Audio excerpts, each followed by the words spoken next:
Welcome to the Financing Net Zero, a breakout group for the International Net Zero Local Leadership Conference, co-hosted by UK 100 and West Midlands Combined Authority. My name is Polly Billington. I'm the Chief Executive of UK 100, and we have been working on the issue of how we access private finance to be able to achieve the kind of low carbon and net zero clean energy projects that we really need in our communities for some years now. And that has brought us into contact with a number of the people here on this panel, and really come up with a lot of different ideas about how that might work. And now we're talking to people in Parliament and in government about how we might make those a reality. So I'm delighted to have such an array of expertise on this panel this afternoon.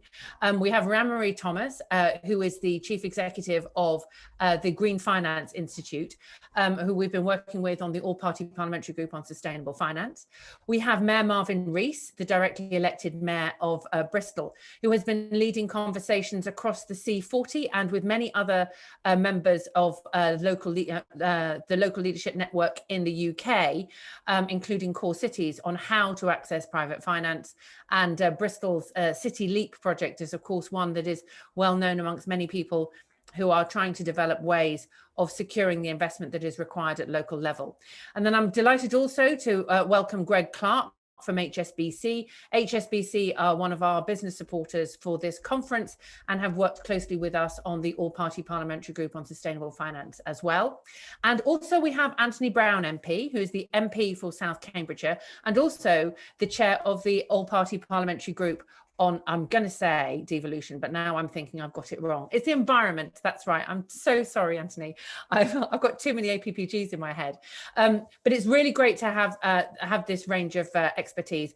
Each one of them is going to have 2 to 3 minutes to sort of kick off with some observations about what is happening, what can happen, and what needs to change in order for those things to happen. And then we will open out the conversation more widely. Usual Zoom rules apply. Please raise your hand if you'd like to ask a question. If you've got an observation, even better if you pop it in the chat, because we will save that and that will become part of the rich contributions that we gather from this call in order to be able to make our requests of government more specific, which is one of our key interest for today. So first I'll hand over to Ramarie and we'll hear from the rest of the panel in order. Ramarie. Thank you so much, Polly, and thank you for the opportunity to say a few words today. At the Institute, we work to deliver and scale financial solutions that support real economy actions, and we pride ourselves on having a ruthlessly practical approach. So today, I'm really excited to use my opening remarks to actually announce at this conference the launch of a new campaign that will do exactly that. So the Local Climate Bonds campaign is focused specifically on green finance for local authorities. We're launching this campaign alongside Abundance Investment, who have pioneered this financial mechanism, and with key supporters, including Innovate UK, local partnerships, the Mayor of Greater Manchester, Andy Burnham, and of course our friends at UK 100. But before we get on to that campaign, I just want to say a few words as to why we hope this will prove to be a really useful and timely initiative. We've got over 300 local authorities that have now declared climate emergencies with ambitious strategies to deliver emission reduction targets. Achieving those targets is going to require massive and rapid decarbonisation of buildings, transport, and a significant ramp up in nature-based solutions. And all those projects require capital. But with fluctuating public works loan board rates, lower availability of grant income, and Salix removing its 0% interest rate loans, new sources of borrowing are going to be needed. So our thinking rests on the knowledge that there is capital available from individuals. On average, for every 100,000 people in the UK, there is £4 billion of cash and capital held in savings, investments, and in pensions. But as of today, that tends to flow out of local communities. So that's what we're hoping to solve. And these local climate bonds, or community municipal investments as they're sometimes called, these are innovative green finance mechanisms designed to fund environmentally friendly projects in local areas using capital raised from retail investors, so from individuals. Technically, they're a bond or a loan mechanism. They're issued by a council directly to the public. They can be used to supplement, diversify, or replace sources of borrowing to fund specific infrastructure projects or even to refinance existing debt. And they're structured to match the terms offered by PWLB and have similar borrowing periods, so from 1 to 40 years. And they were created by our partner Abundance alongside a team at Leeds University and councils including Leeds and Bristol. So it's an honour to join the Mayor of Bristol on this panel today, and many thanks to him and his colleague for their leadership on this. So 2 of these have been launched already by West Berkshire and Warrington councils. They were done last summer. So we've proved the mechanism works. And then just very quickly, Polly, the main benefits are: 1, they price cheaper than the equivalent PWLB borrowing. 2, they enable the diversification of funding sources. And 3, and I think this is a really crucial point, they allow for increased engagement with residents. And we know that demand for that sort of product exists. There was a survey back in 2020 by the Place-Based Climate Action Network, and they found that 73% of individuals surveyed said they'd be interested in investing in local climate bonds. So we've calculated that local climate bonds could raise up to 3 billion across the country if it was adopted by all 404 local authorities in the UK. So I will leave it there. We'll put something up in the chat box because we'd be delighted if those on the call today would like to sign up to our local climate bonds pledge, and as well as your broader network across the UK 100. But again, thanks very much for listening. Thanks very much, Rhian-Marie, and it's really exciting to see that those initial ideas that were first launched in Warrington and West Berkshire are now coming to fruition, and we can see more of those potentially coming to communities near you. So I'd like to next introduce Mayor Marvin Rees of Bristol, who has done so much thinking about how to attract that private finance into his community and what needs to change in order for that finance to come in more easily in the way that we really need for those net zero visions to become a reality. Marvin. Thank you very much, Polly, and I'm really chuffed to be on a panel with everyone, and so great to hear, Rhian, the launch of this local climate bond. It really is a step in making the efforts that we're all taking to overcome this challenge, making those real. So I really appreciate that. If I just set out the nature of the challenges, we've begun to frame it, and there's been a lot of movement since we started doing this, but let me take you back to the basics. We're warning that we cannot leave COP with a collection of declarations by national governments that are not attached to how they're going to be met. I think there are 3 elements to the how. The first, that any solutions, any declarations have to be attached to real places. We do not decarbonize abstracts. We decarbonize transport networks, housing, heat systems. So you have to attach it, dare I say, to cities. Most of the people live in cities in the world. Decarbonizing city systems has to be at the forefront of any real strategy. Secondly, that's got to be paid for. We can't do it, with a T-shirt or with a gesture or with a placard. And we're not just talking about tens of millions of pounds. We are talking about billions and trillions of pounds if we're serious on a global scale. So the money has to be made available. And thirdly, I would say it has to be attached to real dates. You have to do certain stuff by a certain date so that you're on track. Otherwise, they're just vague statements that drift into the future. So there has to be a proper plan. It has to be coordinated. It has to be intentional.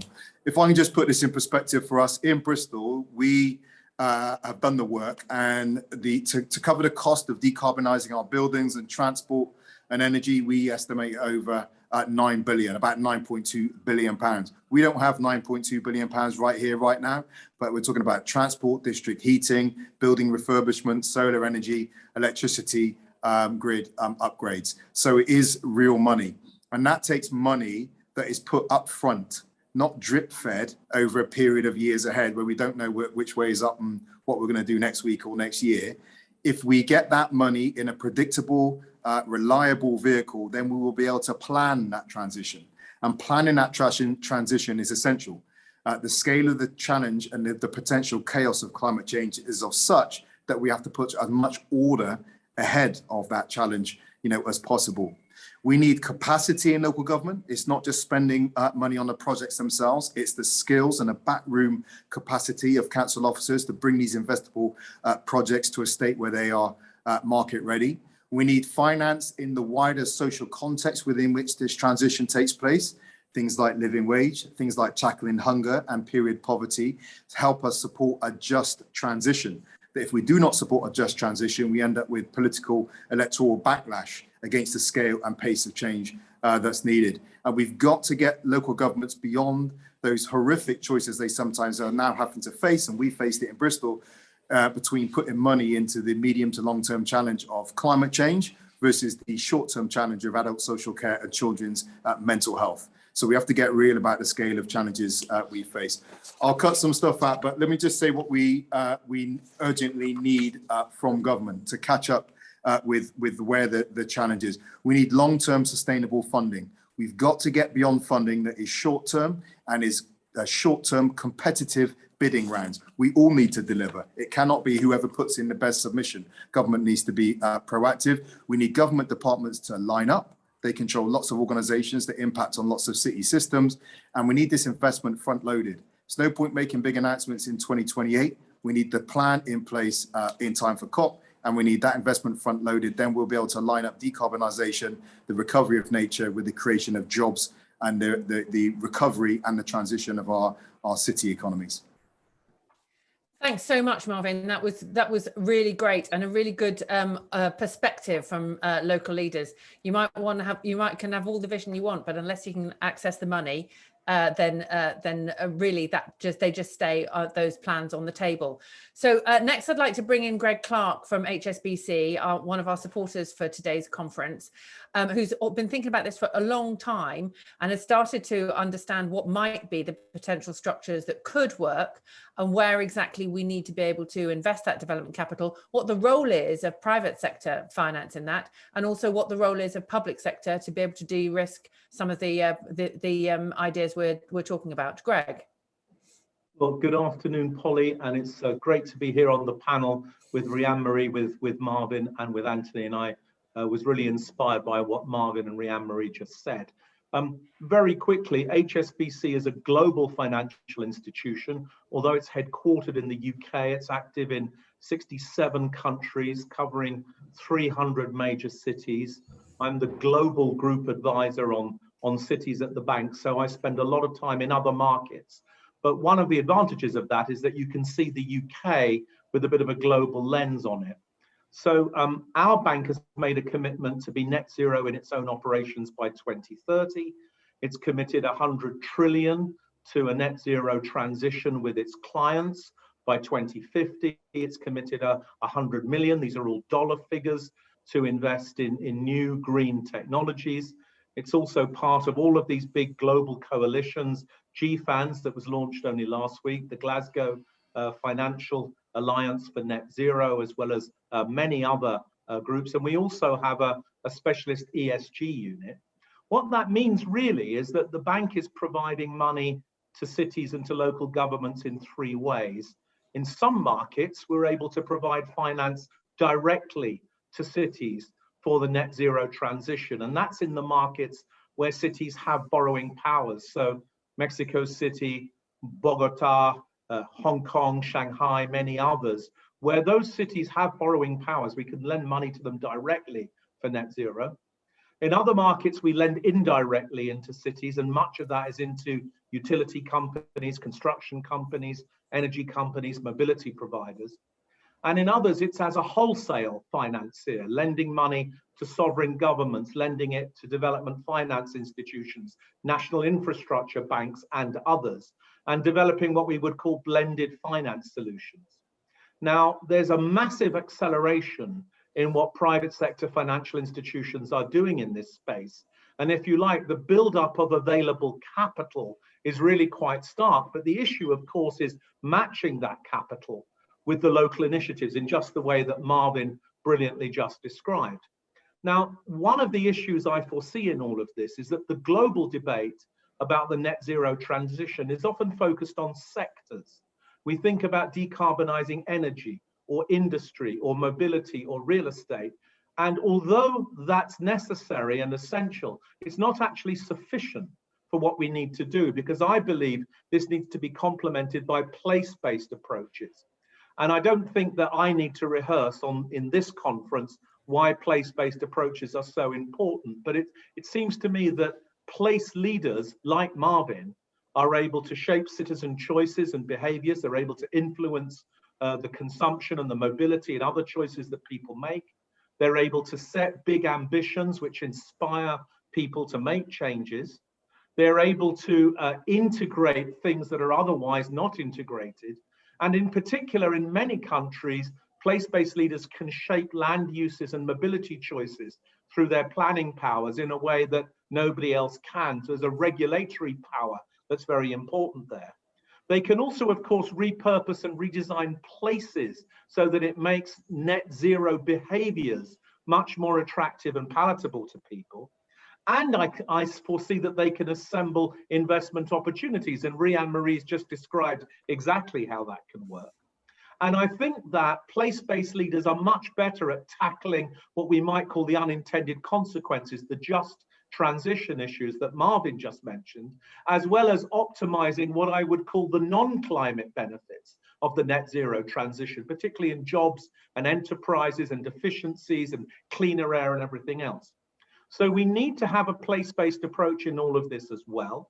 And that means that in the UK, we need to have a revolution now in the way that local finance works. That's partly about central government behaving differently, and I'm sure we'll talk about the Infrastructure Investment Bank in a minute.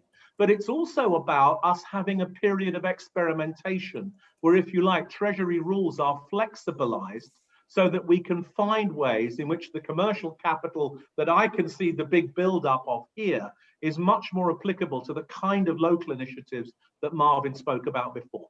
I look forward to exploring all of this during the conversation. Thanks so much, Greg. That's really thoughtful, and that global perspective from the private sector is really crucial in these conversations. I'd like to bring Anthony Brown in, MP for South Cambridgeshire and the chair of the All-Party Parliamentary Group on the Environment. I'm also just going to, while we've got you, Anthony, in particular, somebody has made the point that slightly sort of counter to Marvin's point about cities is that a lot of people don't live in cities. There are vast rural areas too, and there needs to be a recognition that these communities need help to decarbonise too. I mean, that's totally true for your community in South Cambridgeshire, isn't it? It certainly is, and I'll come to that, but let me to start my general comments first. That, as you say, I am chair of the All-Party Parliamentary Group on the Environment. And in fact, I was a journalist for about 20 years. I was environment editor of the Observer newspaper and the Times newspaper, but I also have a background in finance. I was chief executive of the British Bankers Association for 5 years, leading all the regulatory reforms of the banking industry. I used to be economics correspondent to the BBC and various other things, and head of regulatory affairs at Morgan Stanley, one of the big global investment banks. And the one thing that is people say is money makes the world go round. That is sort of true, and it will be far easier to get to net zero if finance, international finance, local finance goes with the flow of getting to net zero than somehow fights against it the whole time. And one of the big things that the UK government is trying to do, and governments around the world is trying to do, is try to make sure that we reform the global financial system in such ways that actually makes it easier to invest in net zero technologies, and to make sure that technologies that go against net zero, like fossil fuel energy, doesn't get the finance that it needs. And how are we doing that? Well, the Mark Carney, who's obviously famous as the former governor of the Bank of England, is an advisor to, he's the finance advisor to COP26, and he's leading a whole program to try and get not just the UK, but governments around the world to adjust their financial systems. Part of that's through climate-related financial disclosures. So this is where companies have to disclose make formal disclosures to their investors about how green, how targeted to net zero their operations are. And this is to make sure that they actually, those companies that aren't getting to net zero, that they don't have programs for that, end up having far higher cost of finance, and those that are making the transition, and maybe that transition, you need money for it, to invest in new technologies and so on, that it's easier to raise that money to invest in that those new technologies. I sit on the Treasury Select Committee, and we did a report a few months ago about green finance, and we took evidence from a whole range of people, including HSBC, but not Greg Clark, but one of his colleagues. And one of the things that I was really impressed by is actually how mainstream green finance has gone now in the financial institutions. That just 5 years ago, it was a sort of marginal thing that a few sort of well-intentioned but not that influential people did in some sort of department down the end of the corridor. Now it really is absolutely mainstream in the organizations. And partly that is because we now have this clarity that we know the world is committed to, and the UK is committed to getting to net zero by 2050, and all companies have to head that way. If they're not part of it, they're going to massively lose out. And it's been great to see them sort of re-engineering themselves to get that way. There are other things that need doing. We absolutely has to be a partnership between the public sector and the private sector. Each has its own role. You look at things like the amazing expansion of wind power that we've had in the UK. When I was environment editor of the Observer 20 years ago, wind power was about 3% of our energy. I was sort of like some ridiculous dream to believe that it could ever be the majority of our energy. It is now. Most of our electricity is generated by wind power. How did that happen? It was basically a partnership between the private sector and the public sector. The government set the rules. It put little bits of tariffs on people's energy bills. It provided subsidy for wind power. The private sector said, right, we can build these turbines, we can roll them out. We have the technology and wherewithal to do that. They had the certainty given by regulation. And now actually wind power has become so cheap, it's all really become the default form of energy. And that's just a great example of what can be done if you get the finance right, allowing the investment in net zero technologies. And we need to roll that out in for all different technologies. You look at the investment in electric vehicles, for example, now, one of the great transitions. We're going to ban the sale. We have banned the sale of petrol and diesel cars from 2030, ahead of most, I think, every other major country. But we need to get the charging networks out there. Otherwise, people won't be able to drive their cars. And maybe local authorities have a role. I mean, the local authorities certainly do have a role to play there, partly through the planning system, partly through the fact they control the lampposts, and you can have charging points by lampposts. But actually, you also need to work with private sector companies, make sure they have the financial incentives to actually put up charging points all over the place, and bring in the investment, because it's going to be very expensive putting up those charging points everywhere.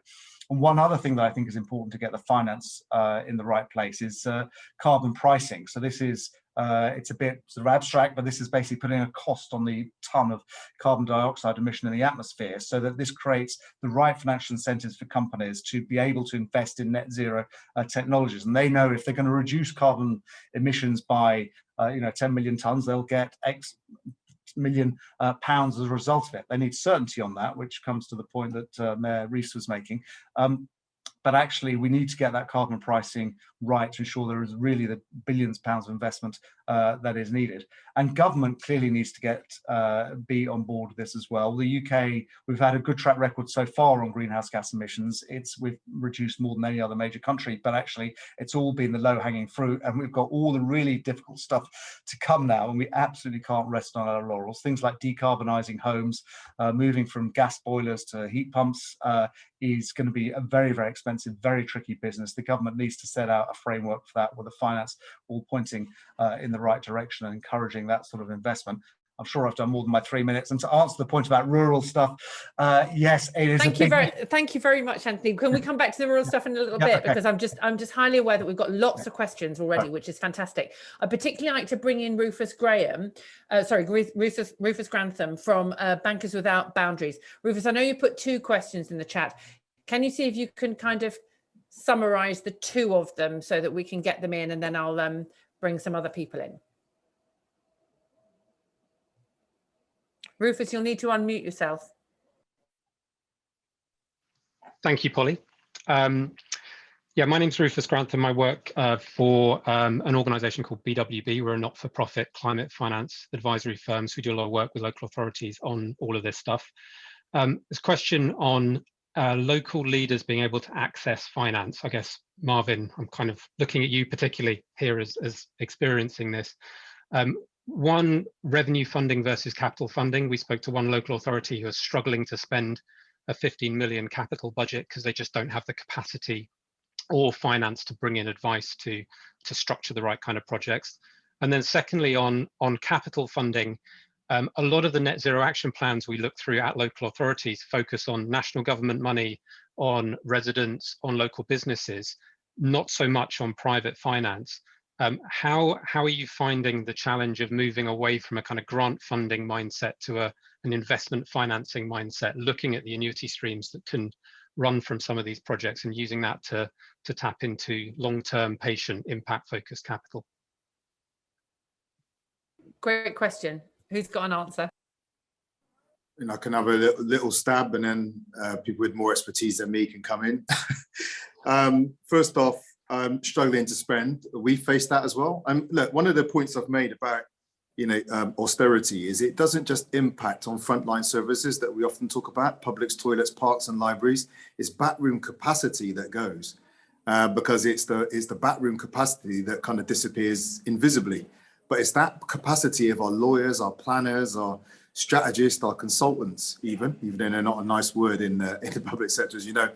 They're the people who bring that expertise that enable us to identify opportunities, to understand specific markets, understand the challenge of decarbonisation, and then bring the projects to a point where they are worthy of bringing to, if we're thinking about private money, to the private sector. This is a piece of work that Greg's been working on with us. So, and we work with on the World Economic Forum panel with Mayor Yvonne Aki-Sawyer in Freetown. Remember, we're not just, if we're serious about global challenges, we've got to take all cities.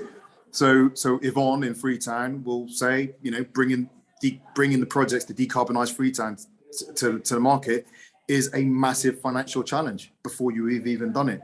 So we have to recognise that, as you were quite rightly, that challenge about getting expertise to bring it forward. And it is not necessarily historically been a practice of local government. I would also say, and this is not about you, Anthony, in general, but I do think there's a, dare I say, a snobbery of national level politics and a lack of appreciation of the importance of place level politics, whereby people think that all we do is take the bins out, and fill potholes. It is a lot more than that to run in a complex city of 180 countries of origin, 92 languages, 45 religions in the global world, right? So appreciating the need for local authorities now to be able to draw on that wider expertise is essential. On private finance and public finance, I don't like to talk about government grants anymore. This is an investment, right? If we pay for decarbonisation, yeah, it's going to cost a lot of money, but if we don't pay for it, it's going to cost a lot more.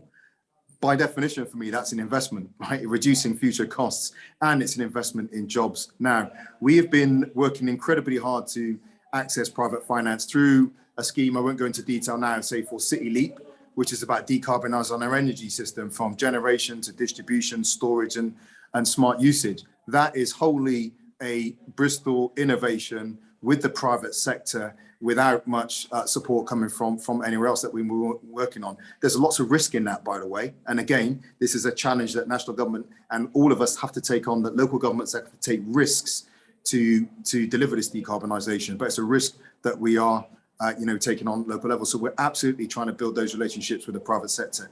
And actually got a conversation with Greg has been part of that. Greg, do you want to follow up on that? And then I'm going to bring somebody else in from the audience. Yes, please. So, firstly, to say that obviously Bankers Without Boundaries and Borders, very important organisation, and Rufus and his team are working with us in the UK Cities Climate Investment Commission, where Marvin and I are very active. The point is this, isn't it? That this pernicious problem of lots of capital but no revenue, and therefore the inability to spend the capital properly, it is a product in a way of the fiscal system that local government finds itself in the UK. It's very rare globally to find that. But this is why organisations elsewhere like the World Bank, the European Investment Bank and others provide technical assistance, capacity building. They have programs for seconding staff into local government in order to drive the ability of local governments to spend the capital budgets well. So there are important short-term solutions we can take there. But the broader issue, I think, raised by the question, and Marvin's really got into it immediately, is that we have to have this period of experimentation now where local government in the UK is really encouraged to develop new bankable platforms. Now, those bankable platforms might be joint ventures with private sector entities. They might be joint ventures with not-for-profit entities. They might be local government taking a different approach to how it manages its own assets and its other amenities. But we do need to really break into this bankability, investability problem by creating structures that are financeable and are recognised. And unless we encourage Bristol and Birmingham and Glasgow and others to do those experiments, we won't have the practices that fit within the UK sort of constitutional framework and can work. So we really need to encourage this. It's already happening. If you think about what the transport authorities at a sub-national level are doing in terms of joint ventures with the private sector on property development, it's quite possible to do. We just need a period where we really work hard on these new platforms and we get some money channeled into them. And I think we'll make a lot of progress very quickly. Thanks very much, Greg. I'd like to bring in Daniel Grosvenor from Deloitte, who's got a question. Daniel, can you unmute yourself? Yeah. Hi, Polly, and thanks for the opportunity to ask the question. I'm Daniel Grosvenor. I lead on net zero in government and public services at Deloitte. I think all of the panel members have touched on, I think, the importance of decarbonising the home and our households as part of net zero, whether it's through hydrogen boilers, heat pumps, or basically better insulation. As part of that process. We think that's going to be one of the most difficult parts of the journey, getting all of those households to transition, especially when a number of them won't be able to afford the expenditure, the upfront expenditure to deliver it. What do the panel think is the best solution for financing that decarbonisation of the home and the household? And do you think local authorities have got a bigger role to play in delivering that solution? Can I bring in Rhian Marie particularly on this, and then I'll bring in Anthony, just so that we get all of the panel. And then I'm going to just suggest, I think we've got Sarah Phillips from EY has got a question. We'd like to bring her in next. But Rhian Marie and Anthony, could you respond a little bit to Daniel's challenge? I know you've done lots of stuff, Rhian Marie, in terms of the Coalition on Energy Efficiency in Buildings that I thought would be relevant. Absolutely. And I could bore for Britain on this, actually, so I'm going to try not to, Daniel, but instead I'm going to try and make a broader point, which is touching on some of the points made earlier. This is all about horses for courses. It's about identifying the right types of financial solutions for the challenges we have. I will die on the hill of saying, please, can we use more guarantees where that is applicable rather than grants. There are some situations where grant funding is absolutely the only way forward because private sector finance cannot account for some of the social benefits that also accrue to the expenditure. But what we really do need to move forward, and I think the question from Rufus as well was touching on this point about capital expenditure versus revenue expenditure. It doesn't just happen at the local level. We've seen central government also spending money where the private sector would happily step in if only they were given some revenue guarantees to support their initial capital expenditure. So it is exactly as Greg has just outlined. We need to look at risk appetite. And the risk appetite in the UK infrastructure bank, in central government pots, as we actually look at how do we support through first loss mechanisms, through incentives, through guarantees, the smarter use of public finance. And I fully accept that puts extra constraints on the bandwidth of what did Marvin call it, the backroom capacity, and that's where I think there are opportunities for organisations such as ours, for organisations like HSBC and Bankers Without Borders as well, to be supporting at a local level. But I'm conscious I haven't answered your question about home finance in detail, Daniel. Instead, I will post something up in the chat because we do have a coalition of over 369 members, which covers nearly 80% of the UK mortgage market at the moment, that are exactly tackling this issue, working with local authorities, working with central government, and actually working with industry and the entire supply chain to make sure that finance isn't the blocker and that we actually find the right horse for the right course. Thanks, Polly. Thanks, Rhian. Anthony. Thank you. And just to back up what Rhian Marie said there, that actually I think guarantees are very, very important as well. And in fact, just to come back to the wind power episode I gave before, their contract for differences the government had, which were basically guaranteed income to those people who companies that wanted to build wind turbines, and that gave them the certainty to go out there and build them. And if you're interested in carbon capture and storage, I know not everyone's supportive of that, but it's part of the government program and indeed globally, that I know they want guarantees going forward to be able to invest many hundreds of millions of pounds in carbon capture and storage schemes. On the buildings issue that Daniel Grosvenor raised. I completely agree. That's why I brought it up earlier. It's 12% of our emissions are from our buildings. It's one of the most intractable things. It's one, I used to work for the Mayor of London, Boris Johnson, in charge of economic and business policy. So Mayor Rees, I know the importance of local authorities. They're absolutely part of the solution. And we had various schemes to try and reduce emissions. And it is very difficult. There are lots of different models, and no one has worked out how to get it to work perfectly. It will require, you've got to get incentives right and guarantees, but actually I'm sure it will require a lot of public subsidy as well. The government's about to announce its heating and building strategy in the next few weeks. And in fact, at 4:30 today, I'm chairing a meeting for the All-Party Parliamentary Group on the Environment on exactly this issue. I'll probably have a lot wiser words to say after that meeting than now. Thanks very much. I'd like to bring in Sarah Phillips from EY, who's got a question. Sarah, I'm highly conscious of time. We have to wrap this up by 3:20.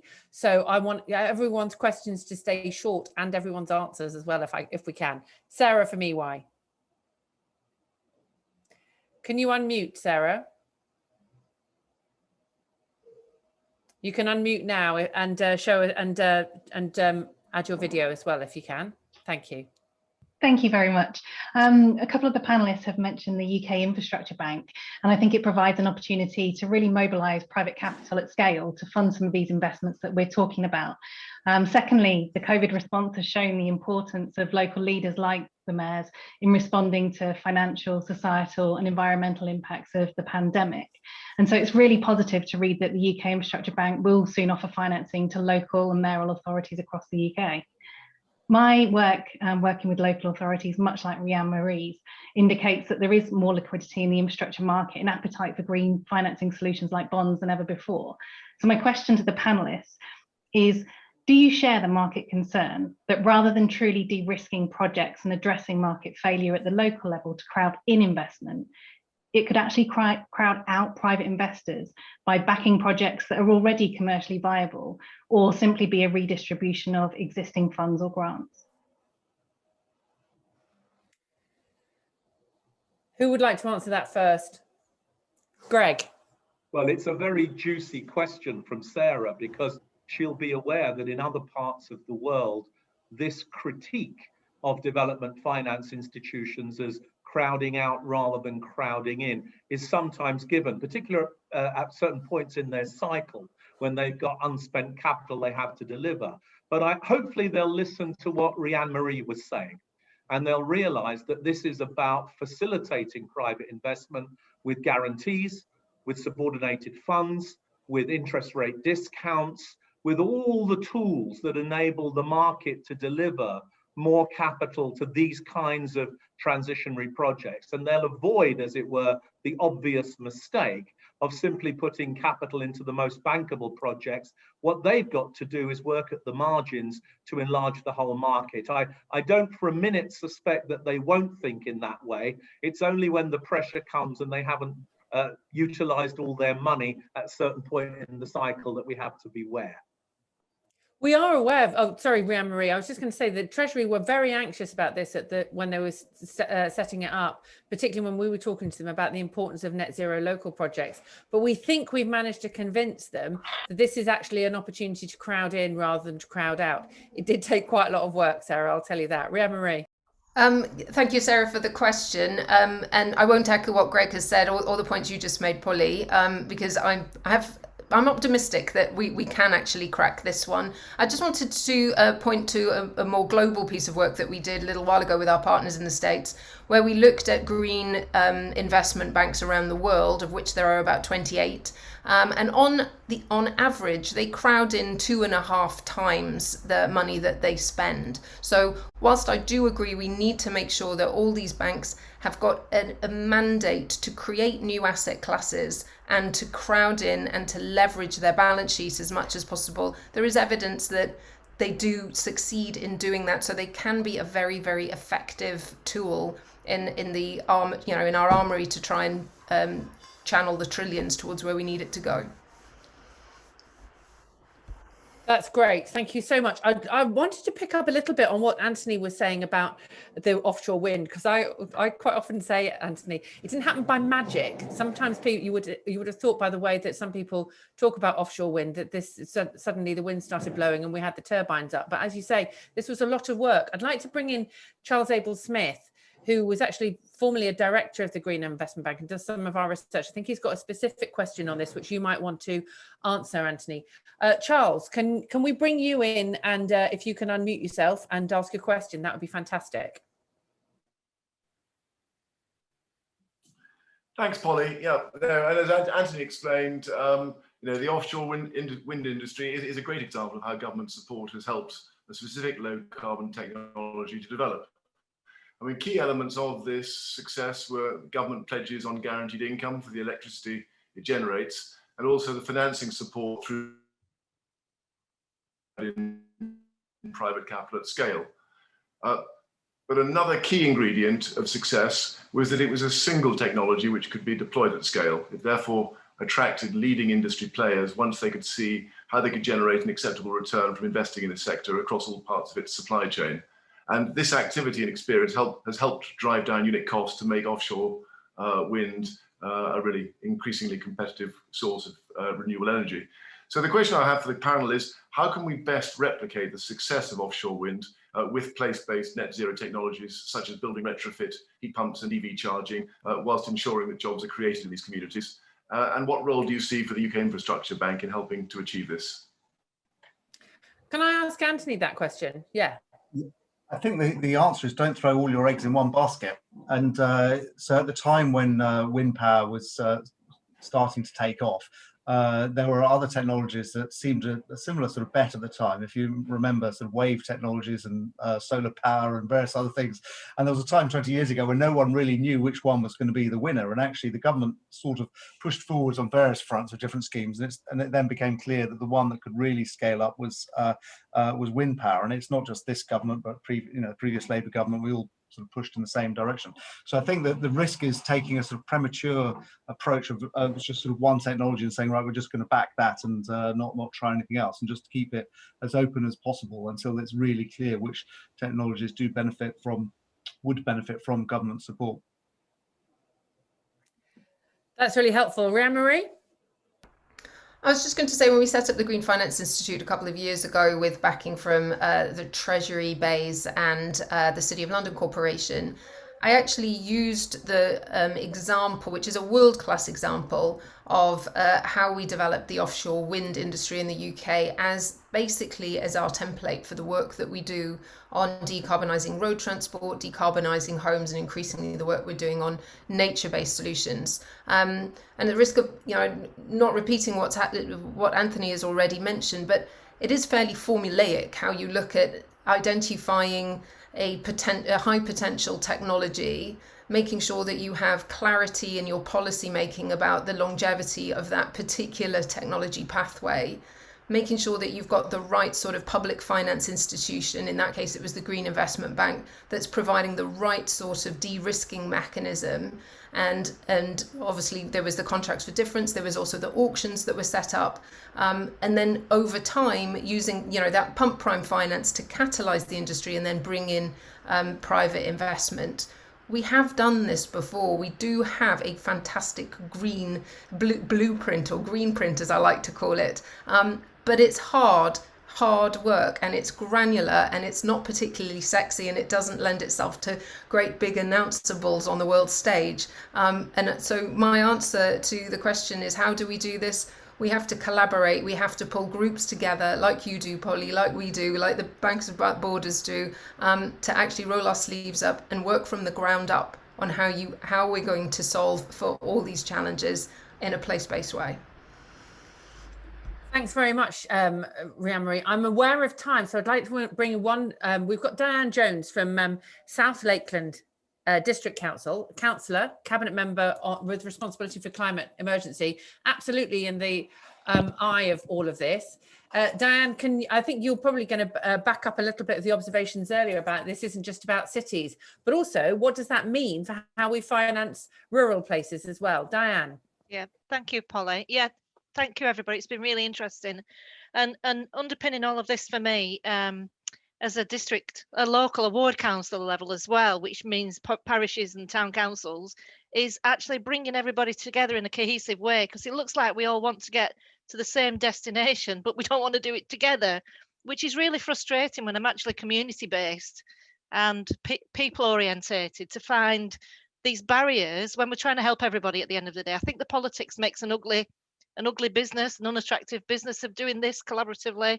And we're really trying to gather consensus in sort of through the side door rather than actually the easy route, which is in the front door, as it were, metaphorically speaking, of course.